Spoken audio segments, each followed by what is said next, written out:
भेड़ का वैज्ञानिक नाम ओविस एरीज होता है। भारत में कुल भेड़ों की अगर हम आबादी की बात करें तो 5% है। और अगर हम नस्लों की बात करें पूरे विश्व में कितनी नस्लें भेड़ों की पाली जाती हैं तो वो 200 नस्लें, और हमारे भारत में 26 नस्लें पाली जाती हैं। तो याद रहे दोस्तों। अब बात कर लेते हैं विश्व में जनसंख्या के स्तर पे हमारे भारत का कौन सा स्थान है, तो छठा स्थान है। हेलो दोस्तों, आप सभी लोगों का स्वागत है हमारे यूट्यूब चैनल एग्री पैराडाइज में। तो आज का हमारा टॉपिक है भेड़ पालन अर्थात मैनेजमेंट ऑफ शीप। तो इसमें हमारा सबसे पहले आता है क्लासिफिकेशन। मैंने इस क्लासिफिकेशन को दो भागों में डिवाइड किया, एक तो हमारे भारतीय हो गई और दूसरी विदेशी नस्लें। तो ठीक है दोस्तों, जैसे हमारी दूध वाली नस्लों में लोही है, कूका है, गुरेज तथा नुरेज हो गई। और दोस्तों वूल वाली जो होती हैं बीकानेर, जलौनी, लोही, कठियावाड़ी, नाली, मारवाड़ी, दक्खनी, करना, सोनादी, वाकरवाल तथा भदरवा आदि नस्लें इसके अंतर्गत आती हैं। अब बात कर लेते हैं मांस वाली नस्लों की।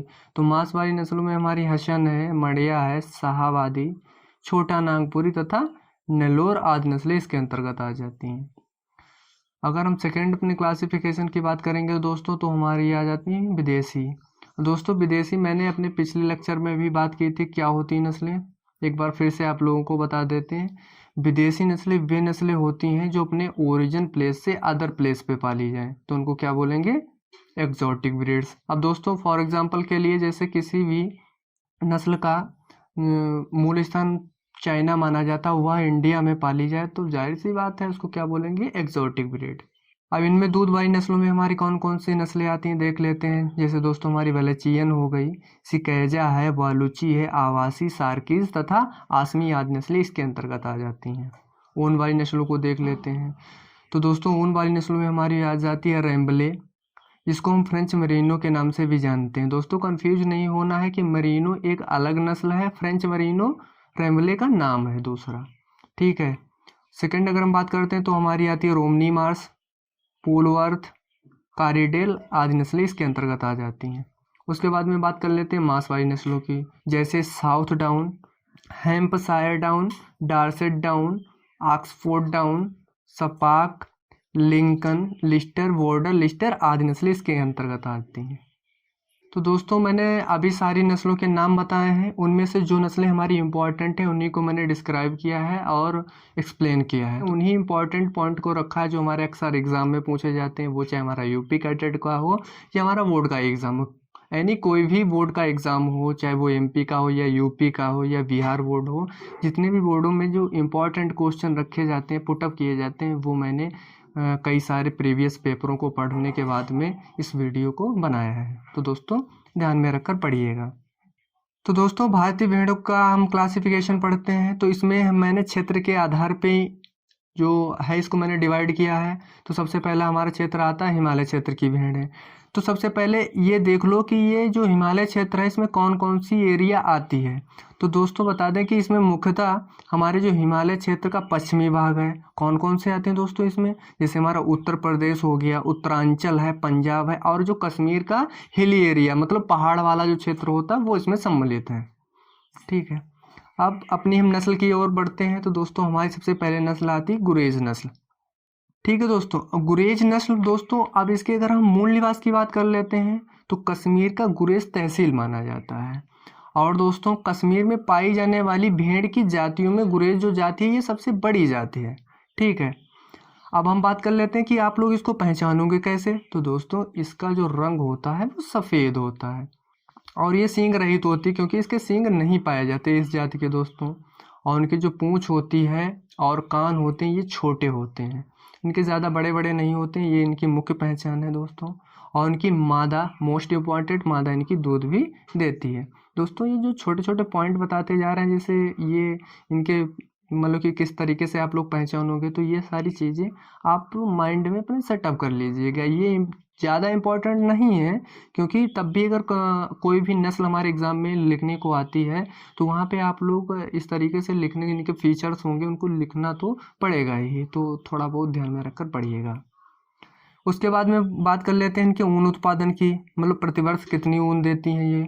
तो ये 1.5 kg देती है हमारी गुरेज, लेकिन इसकी लेंथ कितनी होती है ऊन की, तो 7 से 13 सेंटीमीटर होती है। अब इसकी दोस्तों उपयोगिता की बात कर लें तो उपयोगिता इसकी मुख्य मतलब मेन पॉइंट है कि मांस के लिए ये उपयुक्त है, सुइटेबल फॉर मीट। तो दोस्तों ये मांस के लिए ज़्यादा इम्पोर्टेंट है। और दोस्तों हर नस्ल के उपयोगिता के बाद में जो बताएंगे 2 क्वेश्चन इंपॉर्टेंट होंगे दोस्तों, वो हमारे यूपी कैडेट में अक्सर पूछे जाते हैं, चाहे वो हमारा ICR हो, VOC हो, उसमें भी अक्सर ये क्वेश्चन आ जाते हैं। अब बात कर लेते हैं कि दोस्तों भेड़ों का जो जीवन काल होता है वो कितने वर्ष का होता है। तो याद रखना 10 से 12 वर्ष का होता है।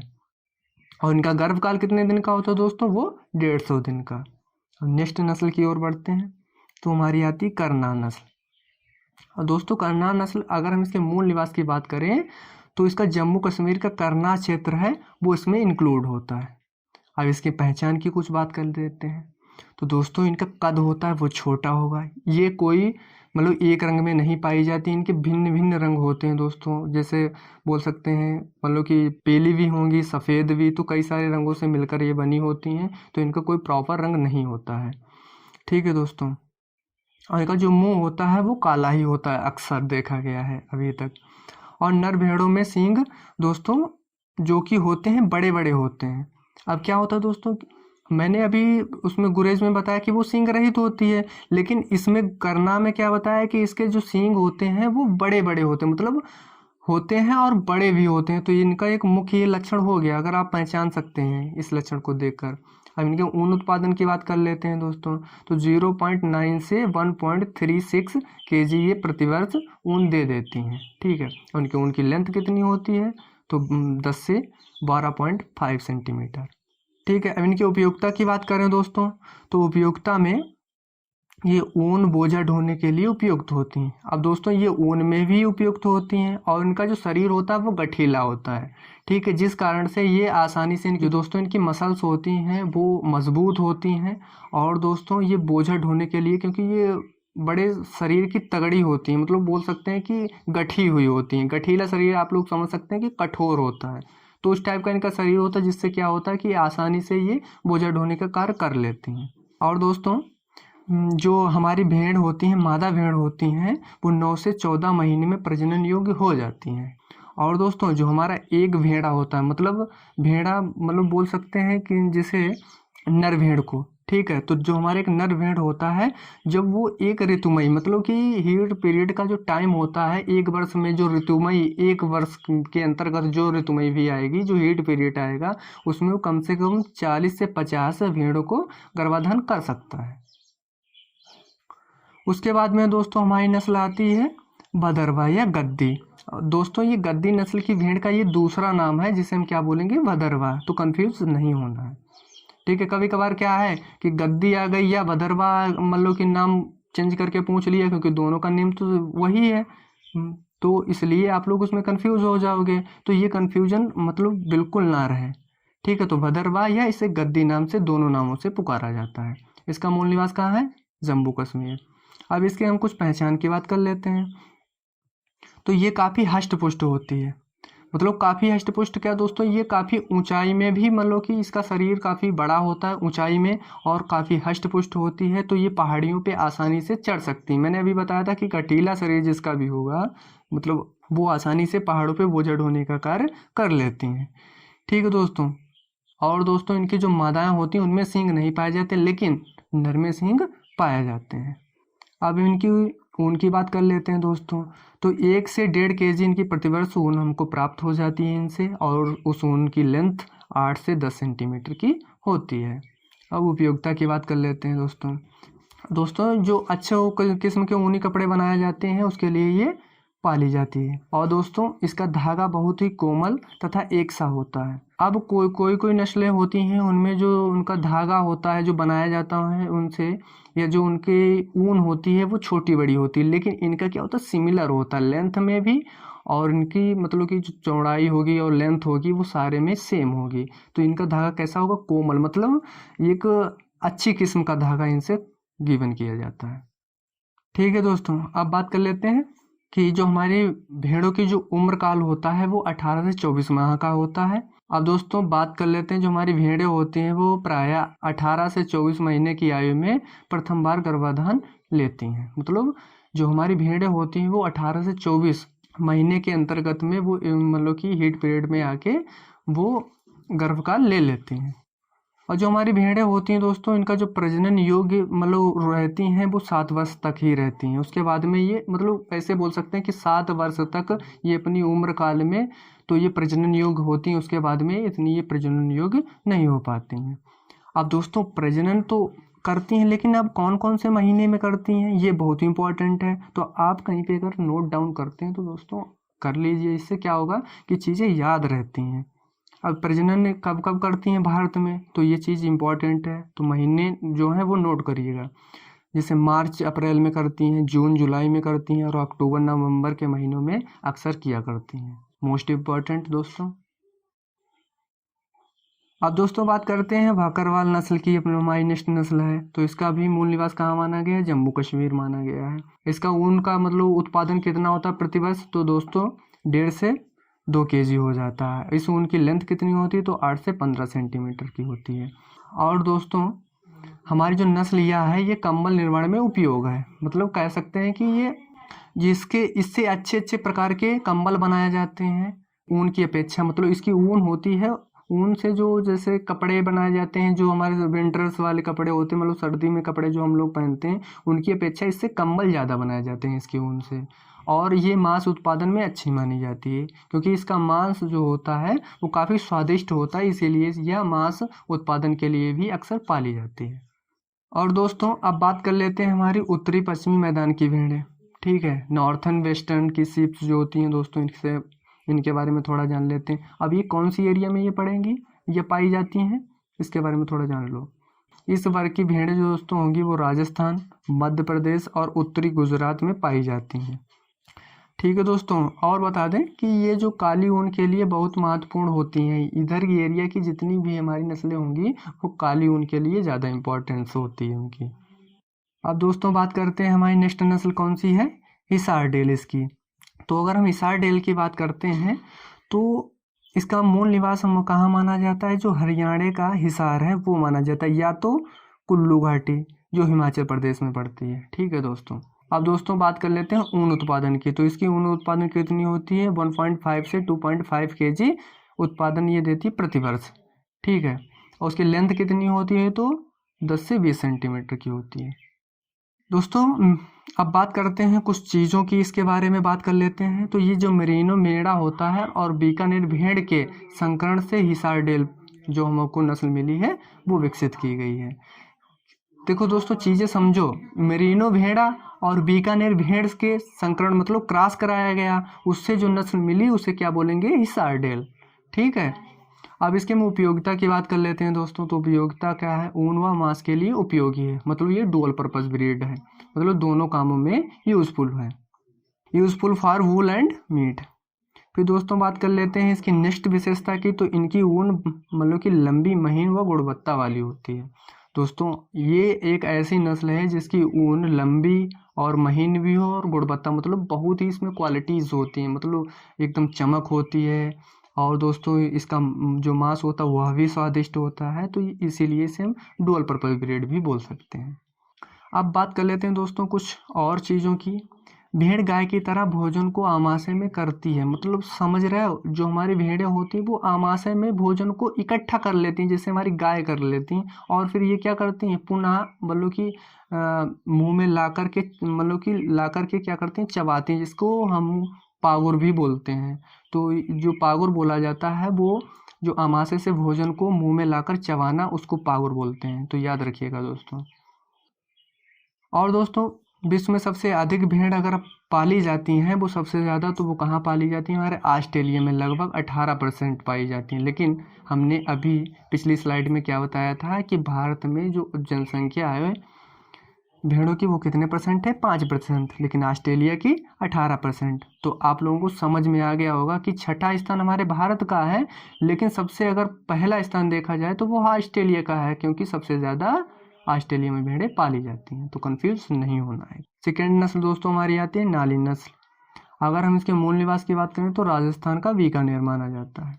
इससे दोस्तों ऊन उत्पादन कितना होता है प्रतिवर्ष? तो 2.5 से 3 केजी प्रति वर्ष हो जाता है। इसकी लेंथ कितनी होती है ऊन की, तो 8 से 12 सेंटीमीटर। देखो दोस्तों, ये जो सेंटीमीटर में है ऊन उत्पादन और सेंटीमीटर में, ये अगर ना याद रह पाए तो ज़्यादा कोई मतलब कि ये नहीं है कि ये तुमको याद ही होना चाहिए। मतलब क्वेश्चन अगर यूपी कैटेट में या बीएचयू में पूछे जाते तो यहाँ से नहीं पूछे जाते, वो हाईलाइटेड क्वेश्चन पूछे जाते, विशेषताएं ज़्यादा पूछ लेते हैं। और पूछेंगे कि जैसे हमारी नारी नस्ल है, इसका मूल निवास कहाँ है, तो राजस्थान जैसे बताओगे, जैसे बता रहे हैं राजस्थान का बीकानेर जो है, तो ऐसे ही ये क्वेश्चन पूछे जाते हैं। और विशेषता से और नस्ल के मूल निवास से यहाँ से क्वेश्चन ज़्यादा पुटअप होते हैं। अगर हम इसके पहचान की बात करें दोस्तों, तो माथा इनका जो होता है वो कैसा होता है, ऊन से ढका हुआ होगा। मतलब कि ऊन जो होगी वो माथे पे मतलब कि जो उनका सर होगा, सर से माथे पर तक जो ऊन होगी वो आ जाती है, तो वो ढक जाता है। ठीक है। और दोस्तों जो इनकी ऊन होती है वो ब्राउन रंग की होती है और उसमें बाल पाए जाते हैं। एक ऐसी यह नस्ल है नाली जिसमें ऊन के साथ में क्या पाए जाते हैं दोस्तों, बाल भी पाए जाते हैं। और दोस्तों भेड़ के ऋतुमयी अवस्था में उसके शरीर पर बाल नहीं होना चाहिए। मतलब जब हीट पीरियड में हमारी भेड़ आए तो उस टाइम पे क्या कि उसके शरीर पर बाल या रुएं या वो उनको बोल सकते हैं कि ऊन भी ना पाई जाए। ठीक है, उसको मतलब काट देना चाहिए।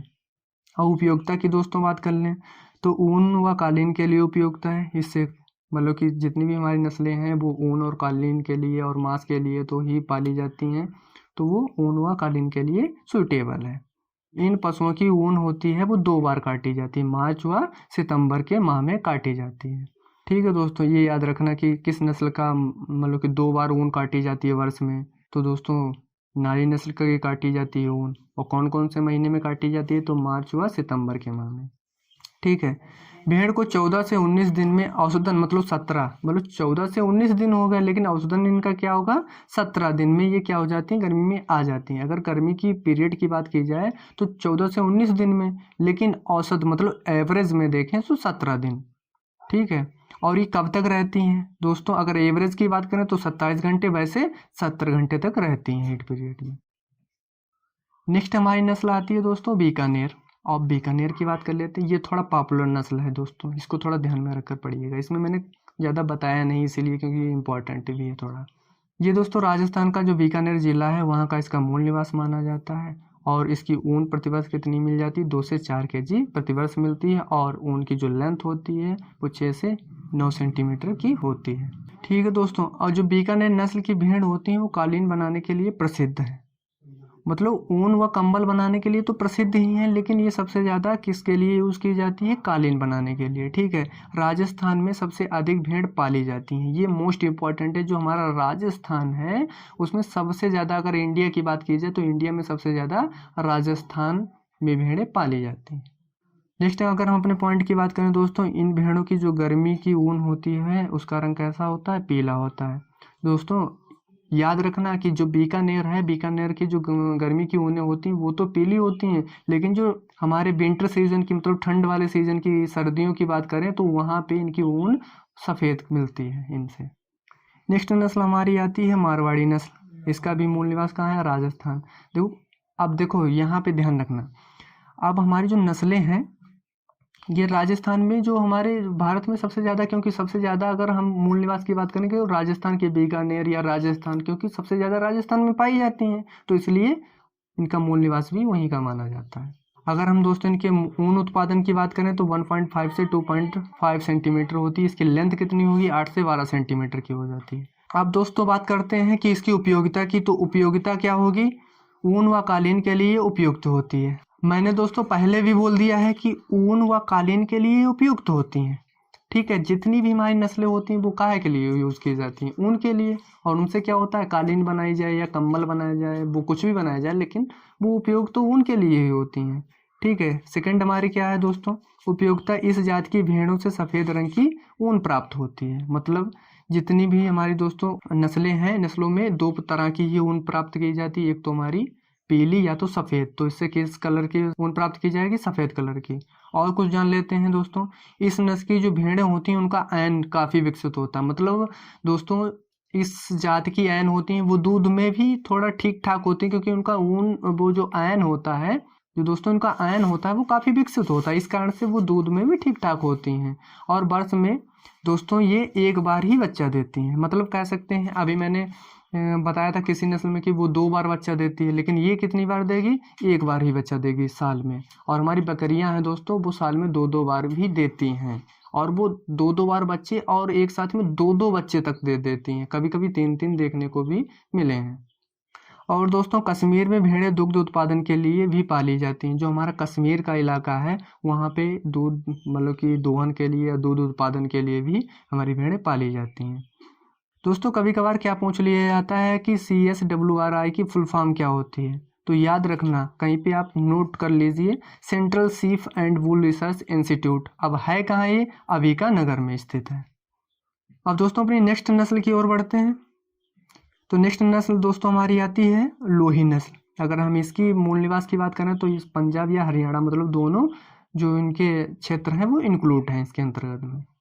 अगर दोस्तों हम इसके ऊन उत्पादन की बात करें तो 1.5 से 2 kg प्रतिवर्ष ऊन मिल जाती है इससे। ठीक है। लोही जाति की जो दोस्तों नस्लें होती हैं वो संसार में सबसे लंबे कानों वाली होती हैं। मैंने अभी एक नस्ल बताई थी जिसमें क्या बताया था, उनके कान छोटे छोटे पाए जाते हैं। ठीक है। तो ये जो ऐसी एक नस्ल है हमारी लोही, इसके कान जो होंगे वो कैसे होंगे, काफ़ी लंबे होते हैं, और ये मांस में बहुत ज़्यादा स्वादिष्ट होती है। ठीक, इसके ऊन की जो लेंथ होगी वो कितनी होगी दोस्तों, 8 से 10 सेंटीमीटर की होती है, ये भी याद रखना। अब दोस्तों इनकी उपयोगिता की बात कर लेते हैं। उपयोगिता क्या है, मांस उत्पादन एवं दूध तीनों में ये उपयुक्त होती है। मतलब दोस्तों ये meat, wool and milk suitable for all 3। देखो अब चीज़ें समझना, ये मांस में स्वादिष्ट है, उसके साथ में ऊन का भी प्रोडक्शन करती है और दूध का भी। ठीक है। और दोस्तों इसे मिक्स्ड फार्मिंग के लिए भी अच्छी होती है। अब दोस्तों मिक्स्ड फार्मिंग क्या होती है, अब ये आप लोगों को समझ लीजिए। मिक्स्ड फार्मिंग क्या होती है दोस्तों, जैसे हम एग्रीकल्चर में जैसे क्या कर रहे हैं कि खेती भी कर रहे हैं, और खेती के साथ में क्या है कि हम भेड़ पालन भी कर लें, तो उसको क्या बोलेंगे, मिक्स्ड फार्मिंग। ठीक है, याद रहे। और कुछ चीज़ें हैं दोस्तों, टैगिंग क्या होगा, मतलब प्रेजेंट काल के समय से आने से पहले की जो ऊन हटाई जाएगी उसे टैगिंग बोलेंगे। क्या बोलेंगे, टैगिंग। और दोस्तों आँखों के जो पास की जो ऊन को हटाने को क्या बोलेंगे, आइंग बोलेंगे। और जननांग हुआ पेट के मतलब के स्थान की ऊन को हटाने को क्या बोलेंगे, रिगिंग बोलेंगे। क्या दोस्तों चीज़ें समझ में आ रही हैं? अगर कहीं भी किसी भी टॉपिक में समझने में प्रॉब्लम हो रही है तो कमेंट करके ज़रूर बताएं। ये दोस्तों आप लोगों को हमारा वीडियो पसंद आया हो तो हमारे चैनल को सब्सक्राइब कर लें और शेयर कर दें प्लीज़ दोस्तों, मेहनत लगती। Thank you for watching.